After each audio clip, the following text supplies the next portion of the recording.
اخوان انا هسه وصلني موقع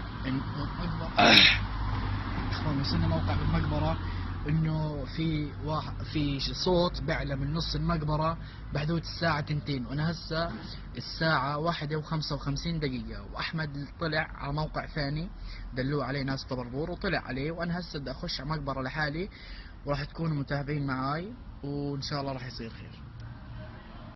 السلام عليكم يا اخوان، انا هسه دخلت المقبرة زي ما انتم شايفين فيش فيها بني ادم والساعة 1:55، يعني عن جد انا خايف. الله يستر. بسم الله الرحمن الرحيم. اعوذ بكلمات الله التامات من شر ما خلق. يقولوا في صوت جوا مقبرة انه بحدود الساعة 2 بيطلع صوت من نص المقبرة.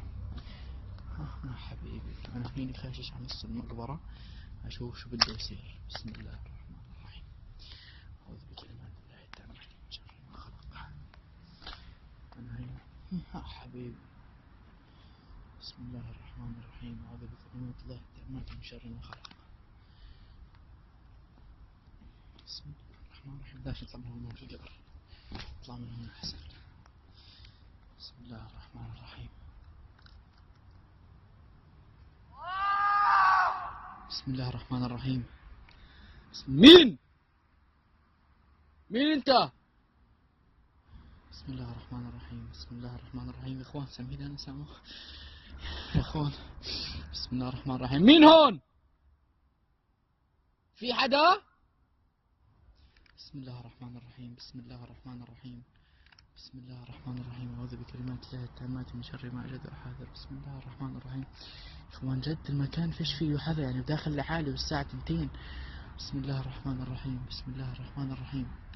بسم الله الرحمن الرحيم. بسم الله الرحمن.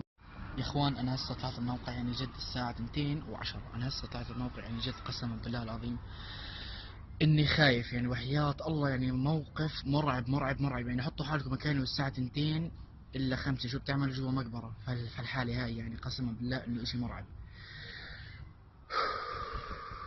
يا رب انه ما يطلع جن او يتلبسني يا رب، قولوا امين. لا تنسوا زر الاشتراك على الصفحة واللايك واعمل منشن ل5 اصحابك. هذا معكم مغامرة، والسلام عليكم.